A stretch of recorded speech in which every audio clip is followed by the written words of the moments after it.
ഈ ഹേമ കമ്മിറ്റി റിപ്പോർട്ടിൻ്റെ ഏറ്റവും ശ്രദ്ധ ആകർഷിക്കുന്ന ഭാഗം അതാണ്.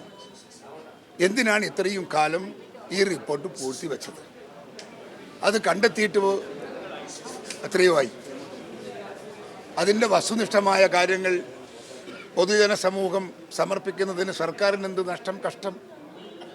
എന്തിനിത് എത്രയും കാലം നീട്ടിവെച്ചു എന്ന് പറയുമ്പോൾ അതിൽ പലരെയും സഹായിക്കാനും രക്ഷിക്കാനും ബാധ്യതയുള്ള ഒരു സർക്കാരിൻ്റെ കയ്യിലായിരുന്നു ഈ റിപ്പോർട്ട് എന്നാണ് ഇതിൻ്റെ അർത്ഥം.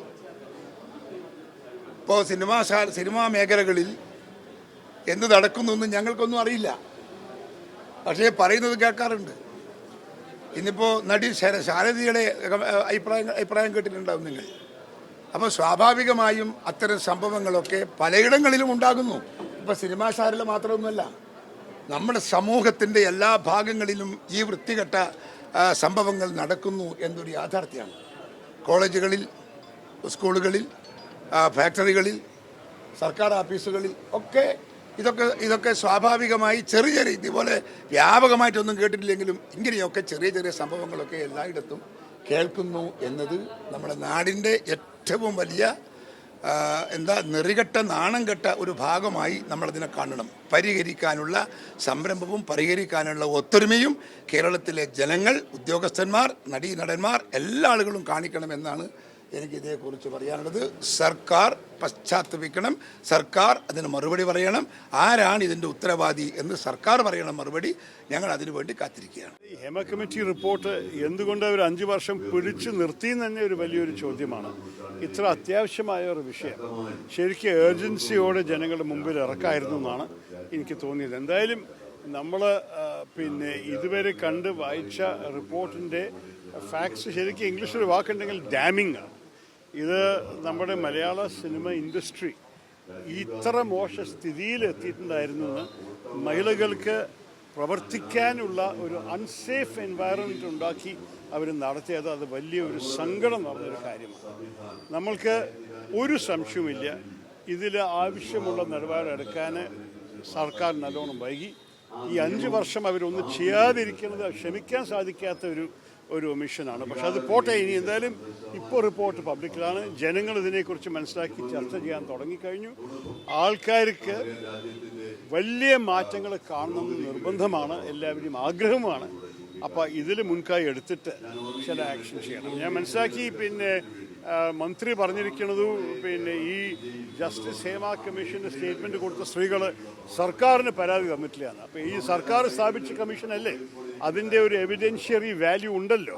അപ്പോൾ എനിക്ക് ഈ കോമെൻറ്റ് മനസ്സിലാക്കാൻ ബുദ്ധിമുട്ടാണ്. എന്തായാലും ജസ്റ്റിസ് ഹേമ കമ്മീഷൻ സർക്കാർ സ്ഥാപിച്ചൊരു കമ്മിറ്റിയായ കാരണം അവർ ചെയ്ത കൺക്ലൂഷൻസും റെക്കമെൻഡേഷൻസും ഗൗരവമായി എടുത്തിട്ട് നമുക്ക് മുന്നോട്ട് പോകണം. നമ്മുടെ മലയാളം ഫിലിം ഇൻഡസ്ട്രി ലോകം മുഴുവൻ റെസ്പെക്റ്റ് ചെയ്യുന്ന ഒരു ഇൻഡസ്ട്രിയാണ്, അഭിമാനിക്കുന്ന ഒരു ഇൻഡസ്ട്രിയാണ്. നമ്മൾക്ക് പ്രസിദ്ധപ്പെട്ട പല മലയാളി ഡയറക്ടേഴ്സ്, അടൂർ ഗോപാലകൃഷ്ണനും MT വാസുദേവൻ നായരും, നമ്മുടെ എത്ര പേരുകളാണ്, ചെമ്മീൻ മുതൽക്ക് ഇന്നലെ വരെ നമ്മളുടെ എല്ലാവരുടെയും ശിവൻ കുടുംബത്തിൻ്റെ ആൾക്കാർ ഓരോരോ നോക്കുമ്പോൾ ഇത്ര പ്രസിദ്ധപ്പെട്ട പേരുകളുള്ള ക്ലാസിക് സിനിമകൾ ഉണ്ടാക്കിയ കേരള സിനിമയിൽ ഇങ്ങനൊരു ദുഷ്പേര് കേൾക്കുന്നത് വലിയൊരു സങ്കട കാര്യമാണ്. ഇന്ത്യ മുഴുവൻ നമ്മൾ എവിടെ പോയാലും ഇതിനെക്കുറിച്ചായിരിക്കും ചർച്ച. എൻ്റെ ഒരു റിക്വസ്റ്റാണ്, അത് സർക്കാരിനൊരു ഉത്തരവാദിത്തമുണ്ട്, ഫിലിം ഇൻഡസ്ട്രിക്ക് സ്വയം ഒരു ഉത്തരവാദിത്തമുണ്ട്. ഈ ഒരു ക്ലീനപ്പ് ആക്ട് നടത്താൻ നല്ലോണം വൈകി. ജസ്റ്റിസ് ഹേമ കമ്മിറ്റി റിപ്പോർട്ട് ഗവൺമെന്റിന്റെ ഇച്ഛാശക്തി തന്നെയാണ് അത് പുറത്തു വരാൻ ഇടയാക്കിയത്. സമൂഹത്തിന്റെ പരിച്ഛേദം പോലെ പുരുഷ മേധാവിത്വ സമൂഹമാണ് ഇന്ത്യൻ സമൂഹത്തിന്റെ ഏറ്റവും പ്രധാനപ്പെട്ട സവിശേഷത. ഫ്യൂഡൽ ജീർണത അവസാനിക്കാത്ത ജനാധിപത്യപരമായ സംവിധാനത്തിലേക്ക് പോലും പൂർണ്ണമായി എത്തിച്ചേരാത്ത ഒരു സമൂഹം. ആ സമൂഹത്തിന്റെ ജീർണത മുഴുവൻ പ്രതിഫലിപ്പിക്കുന്ന ഒന്നാണ് ആ റിപ്പോർട്ടിന്റെ ഭാഗമായിട്ട് നമുക്ക് കാണാൻ സാധിക്കുന്നത്. എല്ലാ തൊഴിലിടങ്ങളിലും സ്ത്രീകൾക്ക് വളരെയേറെ സുരക്ഷ ഉറപ്പാക്കുക എന്നുള്ളത് ഏതു പരിഷ്കൃത സമൂഹത്തിന്റെയും ഏറ്റവും പ്രധാനപ്പെട്ട ഉത്തരവാദിത്തമാണ്. ഗവൺമെന്റും ആ രീതിയിലുള്ള ഫലപ്രദമായ ഇടപെടലിലേക്ക് തന്നെയാണ് നീങ്ങിക്കൊണ്ടിരിക്കുന്നത്. അതിനെല്ലാ ജനാധിപത്യ വിശ്വാസികളുടെയും പൂർണ്ണമായ പിന്തുണ ലഭിക്കും എന്ന് തന്നെയാണ് പ്രതീക്ഷിക്കുന്നത്.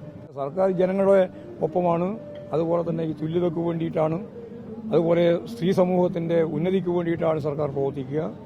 അതിൻ്റെ എല്ലാ പ്രഖ്യാപിത നിലപാടുകളും അങ്ങനെയാണ്. റിപ്പോർട്ട് കിട്ടിയതിന് ശേഷം 4.5 വർഷം അതിൻ്റെ മേലെ അടയിരുന്നതിൻ്റെ രഹസ്യമാണ് മനസ്സിലാവാത്തത്. ഇപ്പോൾ സോളാർ റിപ്പോർട്ട് വന്നപ്പോൾ പ്രസിദ്ധീകരിക്കാൻ 4 ആഴ്ച പോലും എടുത്തിട്ടില്ല. ഇത് 4.5 കൊല്ലാണ്. ഒന്നാം പിണറായി സർക്കാരിൻ്റെ അവസാനത്തിൽ സമർപ്പിച്ച റിപ്പോർട്ട് 2ാം പിണറായി സർക്കാരിൻ്റെ കാലാവധി അവസാനിക്കുന്നതിന് മുമ്പ് മനസ്സോടെയാണ് പ്രസിദ്ധീകരിച്ചത്. ഇന്നലെ തന്നെ 12:30 റിപ്പോർട്ട് പുറത്തുവിടുമെന്ന് പറഞ്ഞു. പെട്ടെന്നാണ് അതും തള്ളി നിർത്തിയില്ലാത്ത ഘട്ടം വന്നപ്പോഴാണ് 2:30 പുറത്തുവിട്ടത്. മിനിഞ്ഞാന്ന് സജി ചെറിയാൻ പറഞ്ഞ ഇത് ഗവൺമെൻറ് അല്ല ചെയ്യേണ്ടത്, റിപ്പോർട്ട് ആർക്കാ കൊടുത്തത്? മുഖ്യമന്ത്രിക്കല്ലേ. അന്നത്തെ വകുപ്പ് മന്ത്രിയായിരുന്ന AK ബാലൻ്റെ സാന്നിധ്യത്തിലല്ലേ റിപ്പോർട്ട് കൊടുത്തു. പിന്നെന്താ ഗവൺമെൻറ്റിന് ഉത്തരവാദിത്തം ഇല്ലയെന്ന് പറയുന്നത്?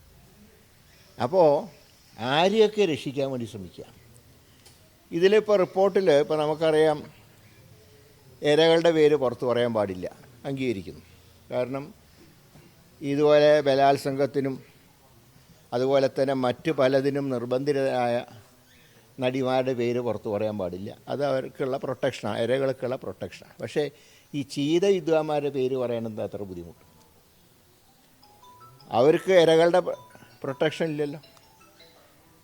അതായത് സ്ക്രീനിലൊക്കെ ജനങ്ങൾ ആരാധിക്കുന്ന ചില കഥാപാത്രങ്ങൾ സ്ക്രീനിൽ മാത്രമേ ആരാധിക്കാൻ കൊള്ളൂ. സ്ക്രീന് താഴെ വന്നാൽ അവരെല്ലാം കശ്മലന്മാരാണ് എന്നുള്ള ആ സത്യം ഒന്ന് പുറത്തറിയണ്ടേ. അപ്പോൾ ആരൊക്കെയാണ് അവർ? കാരണം ഇപ്പോൾ സെലിബ്രിറ്റീസിനൊരു പ്രാധാന്യം സമൂഹത്തിലുണ്ടല്ലോ. അത് ജനങ്ങൾ അവർക്ക് കൊടുക്കുന്ന ഒരു അംഗീകാരമാണ്. കാരണം സിനിമയിൽ കാണുന്ന അതേ രൂപങ്ങളായിരിക്കും ശരിക്കുള്ള ഇവരുടെ സ്വഭാവം എന്നുള്ള ധാരണയാണ് ജനങ്ങൾക്കുള്ളത്. അതല്ല, ഇവരൊക്കെ ആ ഫീൽഡിൽ വളരെ മോശക്കാർ. കാരണം എന്താ പറയുക, ഇതിൽ തെറ്റ് ചെയ്തവരെ പുറത്ത് പറഞ്ഞില്ലെങ്കിൽ എല്ലാവരും അതേ രീതിയിൽ കണക്കാക്കും. എല്ലാവരും സംശയത്തിൻ്റെ നിഴലാവും. മാന്യന്മാർ പോലും സംശയത്തിൻ്റെ നിഴലാവും. അതുകൊണ്ട് ഈ തെറ്റ് ചെയ്ത ആളുകൾ മുറിയിൽ പോയിട്ട് തട്ടുന്ന വിദ്വാന്മാരാരാ, അവരുടെ പേരൊക്കെ പറഞ്ഞു കാണുമല്ലോ.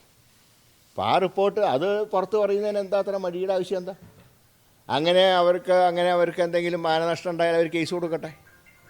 അതിന് സർക്കാരിന് എന്താണ് ഇത്ര താല്പര്യം? ഞാൻ ചോദിക്കുന്ന, ഒരു പൊതുപ്രവർത്തകനെ സംബന്ധിച്ച് ഞങ്ങളുടെയൊക്കെ ലൈഫ് എന്ന് പറഞ്ഞാൽ തുറന്ന പുസ്തകമാണ്. അതിനേക്കാൾ പ്രാധാന്യമുണ്ടോ സിനിമ ഫീൽഡിലുള്ളവർക്ക്?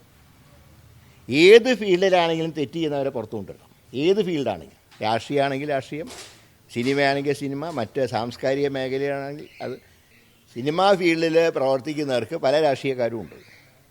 പക്ഷേ അവർ ജോലിയെടുക്കുന്ന ഫീൽഡിൽ അവർ കാണിക്കുന്ന തെറ്റുകൾ അത് പുറത്തു കൊണ്ടുവരണമെന്നാണ് ഞങ്ങളൊക്കെ പറയുന്നത്. അതാണ് ജനം ആഗ്രഹിക്കുന്നത്. അപ്പോൾ അതനുസരിച്ചിട്ടുള്ള തീരുമാനം സർക്കാരിൻ്റെ ഭാഗത്ത് ഉണ്ടായേ തീരൂ. നമ്മുടെ രാജ്യത്ത് പല സിനിമ ആധിപത്യം നിൽക്കുന്ന പല സംസ്ഥാനങ്ങളുണ്ട്. പലയിടങ്ങളിലും ഇതിനേക്കാളും ഗൗരവമായിട്ടുള്ള പല പ്രശ്നങ്ങളും പല ഘട്ടങ്ങളും ഉയർന്നു വന്നിരുന്നു. കേരളത്തിലും വളരെ ഗൗരവമായൊരു പ്രശ്നം വന്നു. ആ പ്രശ്നത്തിൽ പോലീസ് അന്നത്തെ ഗവൺമെൻറ് അതിൻ്റെ തുടർച്ചയിൽ ഈ കമ്മീഷൻ റിപ്പോർട്ടിൽ പറയുന്ന പോലെ തന്നെ WCCയുടെ അവരുടെ നിവേദനം പരിഗണിച്ച് മുഖ്യമന്ത്രി നടത്തിയിട്ടുള്ള കൂടിക്കാഴ്ചയിൽ തന്നെ ഒരു ഉറപ്പ് നൽകി. ആ ഉറപ്പിൻ്റെ അടിസ്ഥാനത്തിൽ ഒരു കമ്മീഷൻ രൂപീകരിച്ചു. ആ കമ്മീഷൻ റിപ്പോർട്ടിനെയും ഇപ്പോൾ WCCയുടെ പ്രതികരണത്തിൽ നിങ്ങൾ ശ്രദ്ധിച്ചിട്ടുണ്ടാകും. അത് സിനിമാ ചരിത്രത്തിൽ തന്നെ ഒരു ആദ്യത്തെ അനുഭവമാണ്. അപ്പോൾ അതിന് തുടർന്നുള്ള നടപടികൾ സർക്കാർ സ്വീകരിക്കുന്നുണ്ട്. ഒരു ഘട്ടത്തിൽ തന്നെ റിപ്പോർട്ടിൻ്റെ തുടർച്ചയിൽ ഞാൻ മനസ്സിലാക്കിയെടുത്തോളം സാംസ്കാരിക വകുപ്പ് ബന്ധപ്പെട്ടവരുമായിട്ടുള്ള ചർച്ച നടത്തിയിരുന്നു. അതിനോടൊപ്പം തന്നെ ഒരു സിനിമാ നയം രൂപീകരിക്കാൻ സർക്കാർ ആലോചിച്ചിരുന്നു. അതിനുവേണ്ടി ഷാജി എൻ കരുണിൻ്റെ നേതൃത്വത്തിൽ ഒരു കമ്മിറ്റിയെ നിയോഗിച്ചു. ആ കമ്മിറ്റി ആശയവിനിമയം നടത്തിക്കൊണ്ടിരിക്കുകയാണ്. സ്വാഭാവികമായിട്ടും ആ നയം ഇതിൽ ഉയർന്നു വന്നിട്ടുള്ള പ്രശ്നങ്ങൾക്കുള്ള പരിഹാരം കൂടി നിർദ്ദേശിക്കുന്നതായിരിക്കും. കുറേ കൂടി ശക്തമായിട്ടുള്ള ഒരു ഇടപെടൽ ആ നയത്തിൻ്റെ ഭാഗമായി വരുമെന്ന് തന്നെയാണ് പ്രതീക്ഷിക്കുന്നത്. 4 വർഷം ഈ ഹേമ കമ്മിറ്റി റിപ്പോർട്ട് എന്തിനാണ് പൂഴ്ത്തിവെച്ചത്? ഈ റിപ്പോർട്ട് കിട്ടിയിട്ട് 4 വർഷം മുമ്പാണ് ഈ റിപ്പോർട്ട് ലഭിച്ചത്. എന്തുകൊണ്ട് അതിൻ്റെ പേരിൽ നടപടികൾ സ്വീകരിച്ചില്ല? ചർച്ചകൾ ചെയ്തുകൊണ്ട് മന്ത്രി പറയുന്നു ന്യായം രൂപീകരിക്കും, കോൺക്ലേവ് നടത്തും, ഇതൊക്കെ നടക്കട്ടെ. പക്ഷേ ഒരു കോഗ്നൈസബിൾ ഒഫൻസ് റിവീൽ ചെയ്യപ്പെട്ടാൽ, പ്രത്യേകിച്ച് സ്ത്രീപീഡനം, പോസ്കോ തുടങ്ങിയ കേസുകൾ റിവീൽ ചെയ്യപ്പെട്ടാൽ അതിൻ്റെ പേരിൽ നിയമ നടപടി ഉണ്ടാകണം. ഒരു സ്പെഷ്യൽ ഇൻവെസ്റ്റിഗേഷൻ ടീമിനെ വെച്ച് അന്വേഷിച്ച് സത്യമുണ്ടെങ്കിൽ അതിനകത്ത് FIR ഇട്ട് നടപടികൾ മുന്നോട്ട് കൊണ്ടുപോകാനുള്ളതാണ് ആവശ്യം. അത് ചെയ്യാതെ ഇത് റിപ്പോർട്ട് പൂഴ്ത്തിവെക്കുകയും ഇപ്പോൾ കോൺക്ലേവ് നടത്തും, സിനിമാ നയം രൂപീകരിക്കുമെന്നൊന്നും പറഞ്ഞിട്ട് യാതൊരു കാര്യവുമില്ല. അതുകൊണ്ട് അടിയന്തരമായി ചെയ്യേണ്ടത് പോലീസ് ആക്ട് ചെയ്യുക എന്നുള്ളതാണ്. പോലീസ് നിയമ പ്രക്രിയ അനുസരിച്ച് ഒരു കോഗ്നൈസബിൾ ഒഫൻസ് റിവീൽ ചെയ്യപ്പെട്ടാൽ അതിൻ്റെ നടപടികൾ ക്രമങ്ങൾ അനുസരിച്ചുള്ള കേസുമായി മുന്നോട്ട് കൊണ്ടുപോവുക എന്നുള്ളതാണ് അഭികാമ്യമായിട്ടുള്ളത്. ആരെങ്കിലും കോടതിയിൽ പോയാൽ അത് ചെയ്യേണ്ടിയും വരും. ഇതാണ് അവസ്ഥ. അപ്പോൾ അതുകൊണ്ട് ഗവൺമെൻറ് ഇനിയും കാലതാമസം ഉണ്ടാക്കാതെ ശക്തമായ നടപടികൾ ഉണ്ടാകണം. സ്ത്രീകൾക്ക് ജോലിയിടങ്ങളിൽ സംരക്ഷണം ഉറപ്പുവരുത്തേണ്ടത് സർക്കാരിൻ്റെ ചുമതലയാണ്. അവർക്ക് എല്ലാ പരിരക്ഷയും നൽകേണ്ടത് സർക്കാരിൻ്റെ ചുമതലയാണ്. അതുകൊണ്ട് അത് നിറവേറ്റാൻ സർക്കാർ മുൻകൈ എടുക്കണം എന്നാണ് എൻ്റെ അഭിപ്രായം. ഈ റിപ്പോർട്ടിൽ പലപ്പോഴും പലരെയും ഒരു സംശയത്തിൻ്റെ സ്ഥിതിയിൽ എത്തിയിട്ടുണ്ട്. അപ്പോൾ അതിനൊരു ക്ലാരിഫിക്കേഷൻ വേണ്ടേ? തീർച്ചയായിട്ടും വേണം ക്ലാരിഫിക്കേഷൻ. കാരണം ഇതെല്ലാവരും കുറ്റങ്ങൾ ചെയ്തിട്ടുണ്ടാവില്ലല്ലോ. ഇതിനകത്ത് എത്രയോ നല്ല ആളുകൾ പ്രവർത്തിക്കുന്നുണ്ട്. അപ്പം നിയമപരമായ നടപടികളുമായി മുന്നോട്ട് പോവുക എന്നുള്ളതാണ് സർക്കാരിന് ചെയ്യാൻ കഴിയുന്നത്. ഹേമ കമ്മിറ്റി റിപ്പോർട്ടിൽ തന്നെ ആ നിയമ നടപടിക്ക് ശുപാർശയുണ്ട്. 4 വർഷക്കാലം പൂഴ്ത്തിവെച്ച് ഇത് ആരെയൊക്കെയോ സംരക്ഷിക്കാൻ ഗവൺമെൻറ് ശ്രമിച്ചു എന്നുള്ളതാണ് ഇതിലൂടെ കാണാൻ കഴിയുന്ന പ്രത്യേകത.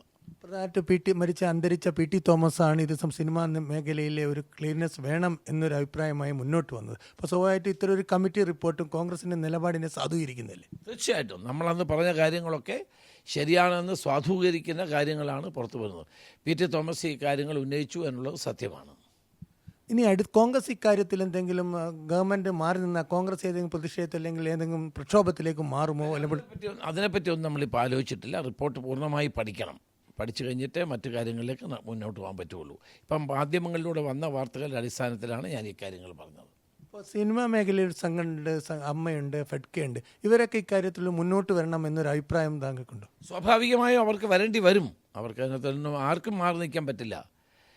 ജോലി ചെയ്യുന്ന സ്ത്രീകൾക്ക് അവരുടെ ജോലി സ്ഥലത്ത് സുരക്ഷിതത്വം ഉറപ്പുവരുത്തേണ്ടത് ആധുനിക കാലഘട്ടത്തിലെ ഏറ്റവും പ്രധാനപ്പെട്ട കാര്യം തന്നെയാണ്. വലിയ പ്രാധാന്യമുള്ളതാണ്. അതുകൊണ്ട് അതിനെ ആർക്കും മറച്ചു വെക്കാനോ അത് കണ്ടില്ലെന്ന് നടിക്കാനോ സാധ്യമല്ല. അത് വേണ്ടി വരും. ഇപ്പോൾ ചോദിച്ചു 4 വർഷം, പിന്നെ ചോദിക്കരുത്. ഇതാണല്ലോ ചോദ്യം. 4 വർഷത്തിൻ്റെത് ഞാൻ പറഞ്ഞു 2017 കമ്മിറ്റിയെ വെച്ചത്, 2019 റിപ്പോർട്ട് കിട്ടുന്നത്. റിപ്പോർട്ടുമായി ബന്ധപ്പെട്ടുകൊണ്ട് ഞങ്ങൾ നടപടികൾ ആരംഭിക്കുന്ന ഘട്ടത്തിലാണ് കോവിഡ് വരുന്നത്. 2020 21 എൻ്റെ കാലഘട്ടം കഴിഞ്ഞു. പിന്നീടുള്ള തുടർ നടപടികളുമായി ഗവൺമെന്റ് മുന്നോട്ട് പോകുന്ന സമയത്താണ് ഇതിൻ്റെ ഭാഗമായിട്ട് വന്ന പ്രസിദ്ധീകരിക്കാൻ പറ്റാത്ത, പുറത്തുവിടാൻ പാടില്ല എന്ന് കമ്മീഷൻ പറഞ്ഞ കാര്യങ്ങൾ ഈ റിപ്പോർട്ടിൽ വരുന്നത്. അപ്പോൾ അതെങ്ങനെ ഒഴിവാക്കണം എന്നുള്ളതിനെ സംബന്ധിച്ച് ആലോചിക്കുന്ന ഘട്ടത്തിലാണ് വിവരാവകാശ കമ്മീഷനിൽ പരാതി കൊടുത്ത് വിവരാവകാശ കമ്മീഷൻ ഇത് പ്രസിദ്ധീകരിക്കണമെന്ന് പറയുന്നത്. ഉടനെ പൊതു താല്പര്യം അരിച്ചും വന്നു. അതിൻ്റെ ഭാഗമായിട്ട് എടുത്ത സമയമാണ്. അല്ലാതെ ഗവൺമെന്റ് യാതൊരു പൂച്ച വെക്കേണ്ട പരിപാടി ഇതിലില്ലല്ലോ. അങ്ങനത്തെ യാതൊന്നും ഇല്ലല്ലോ. ഈ റിപ്പോർട്ടിൻ്റെ ഭാഗമായി ഒരു പൊതു റിപ്പോർട്ടാണ്. ആ പൊതു റിപ്പോർട്ടിൽ ഇന്ന പ്രശ്നങ്ങൾ ഈ മേഖലയെ അലങ്കോലപ്പെടുത്തുന്നുണ്ട്. കറക്റ്റ്. അത് തുടരാതിരിക്കുന്നതിനുള്ള നടപടി ഗവൺമെൻറ് സ്വീകരിക്കണം. അതും കറക്റ്റ്. പക്ഷേ ഈ നടന്ന കാര്യങ്ങളുമായി ബന്ധപ്പെട്ടുകൊണ്ട് അഗ്രീവ്ഡായിട്ടുള്ള ഒരാളുടെ പരാതി ഇല്ലാതെ നിങ്ങൾക്ക് എങ്ങനെ കോഗ്നൈസൻസ് എടുക്കാൻ പറ്റും? അതാണ് പ്രശ്നം. ആരുടെ മൊഴി? നമ്മളെ മുമ്പിലില്ലല്ലോ. ഇതിൻ്റെ അകത്തുണ്ടെന്നല്ല പറയുന്ന മൊഴി. ആരുടെ പേര്? റിപ്പോർട്ടിൽ ആളുടെ പേരില്ല. അതാദ്യം മനസ്സിലാക്കും നിങ്ങൾ. മൊഴിയുടെ ഉള്ളടക്കം എന്താണോ ആ ഉള്ളടക്കമുണ്ട്. ആര് പറഞ്ഞു, ആർക്കെതിരായിട്ട് പറഞ്ഞു, അതില്ല. അതാണ് ആദ്യം മനസ്സിലാക്കേണ്ടത്. അതില്ല എന്നുള്ളതാണ് ഇതിന് കിട്ടിയിട്ടുള്ള ഒരു ഗുണവും ഇതിന് കിട്ടിയിട്ടുള്ള ഒരു കോട്ടവും. നേട്ടം എന്താ? കംപ്ലീറ്റ് പ്രവണതകൾ പുറത്തു കൊണ്ടുവരുന്നതിന് സഹായിച്ചു. പരിമിതി എന്താ? ഇതുമായി ബന്ധപ്പെട്ടുകൊണ്ട് കോഗ്നൈസൻസ് എടുക്കാൻ കോൺക്രീറ്റ് ആയിട്ടുള്ള ആൾക്കാർ നിയമത്തിൻ്റെ മുമ്പിലില്ല. ഈ പ്രശ്നം എങ്ങനെയാണ് പരിഹരിക്കേണ്ടത് എന്നുള്ളത് ഗവൺമെൻറ് നോക്കേണ്ട കാര്യമാണ്. നിങ്ങൾ പറഞ്ഞത് എന്താണെന്ന് വെച്ച് കഴിഞ്ഞാൽ സാധാരണ നിലയിൽ ചിന്തിക്കുന്ന കാര്യങ്ങളാണ് നിങ്ങൾ ചിന്തിച്ചത്. അത് കറക്റ്റാണ്. പക്ഷെ ആദ്യം തന്നെ കമ്മീഷൻ ഉറപ്പ് കൊടുക്കുകയാണ് ഇവർക്ക്. കാരണം ഞങ്ങൾക്ക് ഈ പ്രവണതകളാണ് മനസ്സിലാകേണ്ടത്. അത് പരിഹരിക്കുന്നതിനുള്ള മാർഗമാണ് ഞങ്ങൾ നിർദ്ദേശിക്കേണ്ടത്. അല്ലാതെ കഴിഞ്ഞുപോയ സംഭവത്തെ സംബന്ധിച്ച് പോസ്റ്റ്മോർട്ടം നടത്തി ഏതെങ്കിലും ഒരു പ്രത്യേക വ്യക്തിക്കെതിരായി കേസെടുക്കലല്ല ഉദ്ദേശിക്കുന്നത്.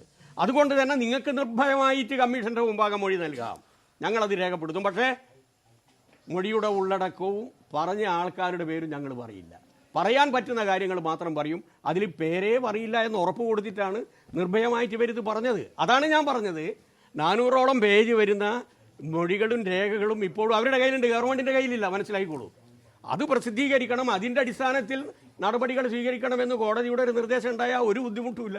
അതില്ലാത്തിടത്തോളം കാലം കമ്മീഷനും ഇടപെടാൻ പറ്റില്ല, ഗവൺമെൻറ്റിനും ഇടപെടാൻ പറ്റില്ല. എനിക്ക് തോന്നുന്നില്ല. കാരണം ഇതിൻ്റെ അകത്ത് ഇരകളുടെ മൊഴിയുടെ അടിസ്ഥാനമാക്കിയിട്ടുള്ള റിപ്പോർട്ടാണ്, സർക്കാർ വെച്ചൊരു റിപ്പോർട്ടാണ്. സർക്കാരിൻ്റെ കയ്യിൽ 4.5 വർഷക്കാലം മുമ്പ് ഈ റിപ്പോർട്ട് കിട്ടി, ഈ റിപ്പോർട്ട് വായിച്ചിരുന്നെങ്കിൽ നിയമപരമായ നടപടികൾ അപ്പോൾ സ്വീകരിക്കുമായിരുന്നു. ഞാൻ ഇന്നലെ പറഞ്ഞതുപോലെ പോക്സോ കേസ് ഉൾപ്പെടെയുള്ള കേസുകളുണ്ട്. ലൈംഗിക ചൂഷണമാണ് നടന്നിരിക്കുന്നത്, ക്രിമിനൽ വൽക്കരണമാണ് നടന്നിരിക്കുന്നത്. എന്നിട്ട് ഇപ്പോൾ സാംസ്കാരിക മന്ത്രി പറയുന്നത് എന്താ, ഈ റിപ്പോർട്ടിനെ സംബന്ധിച്ചൊരു സിനിമ കോൺക്ലേവ് നടത്തും. ഇത്രയും വലിയ ഗുരുതരമായ കുറ്റകൃത്യം നടന്നിട്ട് സിനിമ കോൺക്ലേവാണ് നടത്തുന്നത്. ആരെയാണ് സാംസ്കാരിക മന്ത്രി വിഡ്ഢിയാകുന്നത്? ഇരകളോടൊപ്പമാണോ വേട്ടക്കാരുടെ ഒപ്പമാണോ സർക്കാർ വേട്ടക്കാരുടെ ഒപ്പമാണ്. ആരുടെ സ്വകാര്യത കളയുമെന്നാണ്? ഇരകളുടെ സ്വകാര്യത കളയണ്ട. സർക്കാർ ഇപ്പോൾ ശ്രമിക്കുന്നത് വേട്ടക്കാരുടെ സ്വകാര്യത സംരക്ഷിക്കാൻ വേണ്ടിയിട്ടാണ് സർക്കാർ ശ്രമിക്കുന്നത്. ഇത് ഗുരുതരമായ ക്രിമിനൽ കുറ്റമല്ലേ? ഞാൻ ചോദിക്കട്ടെ, ഇത് ഒരു ഏതെങ്കിലും ഒരു ഓഫീസിലാണ് ഇത്തരം ഒരു സംഭവം നടക്കുന്നതെങ്കിൽ പോലീസ് കേസെടുക്കില്ലേ? അയാൾക്കെതിരായി നടപടിയെടുക്കില്ലേ? ഇതൊരു തൊഴിലിടത്ത് നടന്ന ചൂഷണമാണ്. വെറുമൊരു സിംഗിൾ ഇൻസ്റ്റൻസ് അല്ല, ഒരു പരമ്പരയാണ്, നിരവധിയായ പരമ്പരയാണ്. ആ മൊഴികളുടെ അടിസ്ഥാനത്തിൽ രൂപപ്പെട്ട ഒരു റിപ്പോർട്ടാണ്. ആ റിപ്പോർട്ടിൻ്റെ സാങ്കത്യത്തെയൊന്നും സർക്കാർ ചോദ്യം ചെയ്യുന്നില്ലല്ലോ. സർക്കാർ അംഗീകരിച്ച റിപ്പോർട്ടല്ലേ. 4.5 കൊല്ലക്കാലം ഇതിൻ്റെ മീതെ അടയിരുന്നത്, ഞാൻ ആവർത്തിക്കുന്നു, മുഖ്യമന്ത്രി അടക്കമുള്ള ആളുകൾ ചെയ്തത് കുറ്റകൃത്യമാണ്, ക്രിമിനൽ കുറ്റമാണ് ഇത്. സർക്കാർ ചെയ്യേണ്ടത് 2 രീതിയിലാണ്. ഒന്ന്, ഇത് എന്നത്തേക്കും സിനിമയിലെ ഈ ചൂഷണം അവസാനിപ്പിക്കാനുള്ള നടപടികൾ ചെയ്യണം. 2, ക്രിമിനൽ ആക്ട് നടന്നു. ഇപ്പം ഞാൻ അറിഞ്ഞു കഴിഞ്ഞാൽ ഞാൻ എന്താ ചെയ്യേണ്ടത്? ഒരു ക്രിമിനൽ ആക്ട് നടന്നു കഴിഞ്ഞാൽ ഞാനത് പോലീസിനെ അറിയിക്കണ്ടേ? നിങ്ങൾ ആരാണെങ്കിലും അറിയിക്കണ്ടേ? നിങ്ങളത് മറച്ചു വയ്ക്കുന്നത് ക്രിമിനൽ കുറ്റമാണ്. അതുപോലെ സർക്കാരാണ് ഈ ക്രിമിനൽ കുറ്റങ്ങളുടെ പരമ്പര മുഴുവൻ മറച്ചു വെച്ച് ഗുരുതരമായ കുറ്റകൃത്യം ചെയ്യുന്നത്. ആരെ സംരക്ഷിക്കാൻ വേണ്ടിയിട്ടാണ്? ആരാണ് സർക്കാരിൻ്റെ മീതെ സമ്മർദ്ദം ചെലുത്തിയത്? ആരാണ് ഒരു നടപടി എടുക്കരുതെന്ന് സർക്കാരിൻ്റെ മീതെ സമ്മർദ്ദം ചെലുത്താൻ? ആരാണ് സർക്കാരിൻ്റെ മീതെ പറക്കുന്ന പരുന്ത്? ഏത് പരുന്താണ് സർക്കാരിൻ്റെ മീതെ പറക്കുന്ന? നീതിന്യായ വ്യവസ്ഥയുടെ മീതെ പറക്കുന്ന പരുന്ത് ഏതാ? ഇവിടെ നടന്നത് കുറ്റകൃത്യമാണ്. ആ കുറ്റകൃത്യം അന്വേഷിച്ചാൽ മതിയാവും. ഞങ്ങൾ പറഞ്ഞത് മുതിർന്ന വനിതാ IPS ഉദ്യോഗസ്ഥരുടെ നേതൃത്വത്തിൽ ഇൻവെസ്റ്റിഗേഷൻ നടത്തി കുറ്റക്കാരായ ആളുകളെ നിയമത്തിൻ്റെ മുന്നിൽ കൊണ്ടുവരണം. അത് കേസ് ചാർജ് ചെയ്യണം. നിരപരാധികളായിട്ടുള്ള ആളുകളുണ്ടെങ്കിൽ അന്വേഷണത്തിൽ അറിയാമല്ലോ.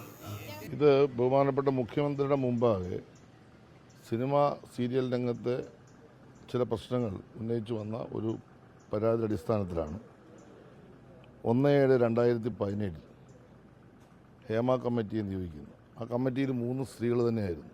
എന്ന് വെച്ചാൽ വളരെ നിഷ്പക്ഷവും സുതാര്യവുമായ ഒരു എൻക്വയറി നടക്കട്ടെ, വിഷയങ്ങൾ എന്താണെന്നുള്ളത് മനസ്സിലാക്കട്ടെ എന്നുള്ള ധാരണയിലാണ്.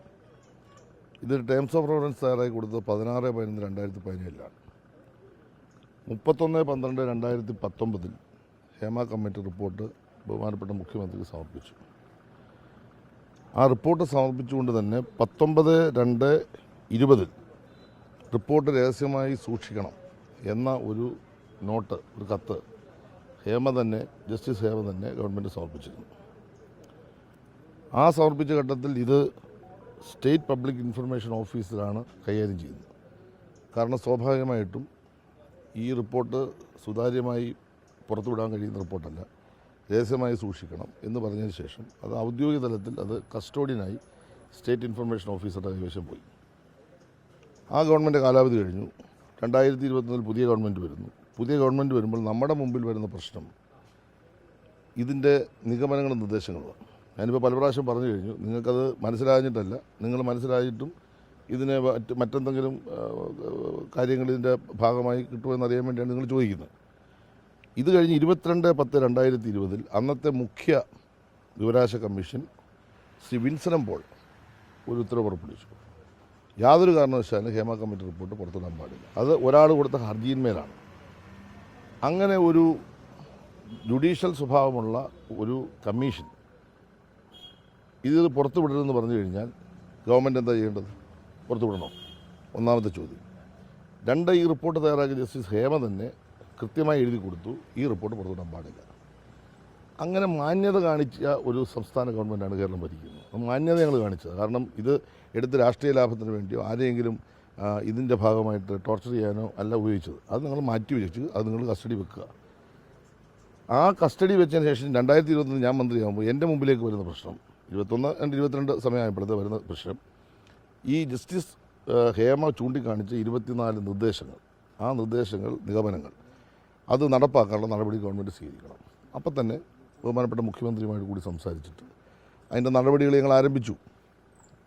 വളരെ ഭംഗിയായിട്ട് ആരംഭിച്ചു. അതിൻ്റെ ഭാഗമായി എല്ലാ സംഘടനകളുമായിട്ടും സംസാരിച്ചു.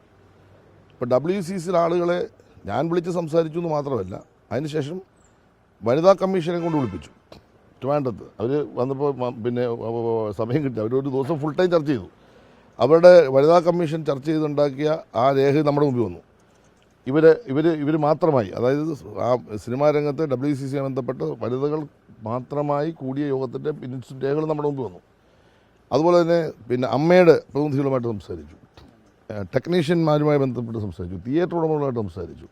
വലിയൊരു പ്രക്രിയയാണ് കഴിഞ്ഞ 1.5 വർഷം നടന്നത്. അത് നിസ്സാരമായിട്ട് കാണരുത്. ആ പ്രക്രിയയുടെ അടിസ്ഥാനത്തിൽ ഒരു സിനിമാ നയം രൂപീകരിക്കണമെന്ന് ഞങ്ങൾ തീരുമാനിച്ചു. നയപരമായ കാര്യമാണ്. അപ്പോൾ ആ സിനിമാ പോളിസി ഉണ്ടാക്കുന്നതിന് വേണ്ടി ഷാജിയൻ കരൺ സാറ് KSFDCയുടെ ചെയർമാൻ കൺവീനറായ ഒരു കമ്മിറ്റി, 5 പേരടങ്ങുന്ന ഒരു കമ്മിറ്റി 5ആണോ 7ആണോ ഒരു കമ്മിറ്റി കോൺസ്റ്റിറ്റ്യൂട്ട് ചെയ്തു. ആ കമ്മിറ്റി പഠിച്ചൊരു റിപ്പോർട്ട് ഇപ്പോൾ കൊണ്ടുവന്നു. ആ റിപ്പോർട്ട് ഞങ്ങൾ വീണ്ടും ഈ അടൂർ ഗോപാലകൃഷ്ണൻ ഉൾപ്പെടെയുള്ള കേരളത്തിലെ പ്രമുഖരായിട്ടുള്ള സിനിമാ രംഗത്ത് പ്രഗത്ഭരായ വ്യക്തിത്വങ്ങളെ മാത്രം വിളിച്ച് ഒരു ചർച്ച നടത്തി.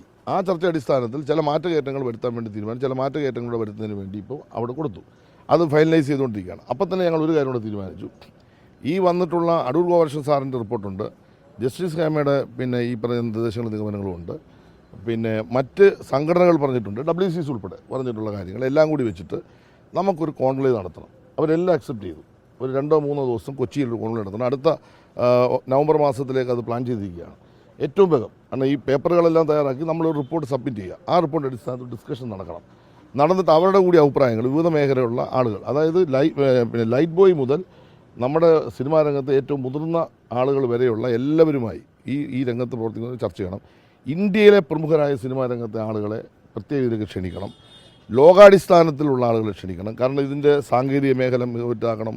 അടിസ്ഥാന സൗകര്യങ്ങളിൽ നമ്മളിപ്പോൾ കുറേ കാര്യങ്ങൾ, ഇപ്പോൾ തന്നെ ചിത്രാഞ്ജലി 150 കോടി രൂപ ഡെവലപ്മെൻറ്റ്സ് നടക്കുകയാണ്. അതിൽ 80 കോടി രൂപയുടെ പ്രവൃത്തി തുടങ്ങിക്കഴിഞ്ഞു. ഇടതുപക്ഷ മുന്നണി ഗവൺമെൻറ്, ശ്രീ പിണറായി വിജയൻ ഗവൺമെൻറ് വന്നതിന് ശേഷമുള്ള മാറ്റമാണ്. കൊച്ചിയിലാണ് റെക്കോർഡിംഗ് സ്റ്റുഡിയോയുടെ പണി നടന്നുകൊണ്ടിരിക്കുന്നു. 27 തിയേറ്ററുകളിലേക്ക് കാര്യങ്ങൾ മാറുന്നു. ഒരുപാട് സ്ക്രീനുകൾ പുതിയതായി വന്നു. നമ്മുടെ കേരളത്തിൽ തന്നെ തകർന്നു കിടന്ന പിന്നെ നമ്മുടെ തിരുവനന്തപുരത്തെ തിയേറ്റർ, തൃശ്ശൂരെ തിയേറ്റർ എല്ലാം നിർമ്മാണം തിരുവനന്തപുരത്ത് പൂർത്തീകരിച്ചു. അപ്പോൾ ഒരുപാട് ബേസിക് ആയിട്ടുള്ള കാര്യങ്ങൾ നമ്മൾ ചെയ്തു. ഇപ്പോൾ ഇവർ ഈ പറയുന്ന പ്രശ്നങ്ങളെല്ലാം, ഈ 24 കാര്യങ്ങൾ എല്ലാം തന്നെ ഒന്നൊന്നായി അതിനകത്ത് എന്താണ് അതിൻ്റെ നിയമപരമായ കാര്യങ്ങൾ, അതിൻ്റെ സാങ്കേതികമായ കാര്യങ്ങൾ നമുക്കത് പഠിച്ച് മാത്രമേ ചെയ്യാൻ കഴിയൂ.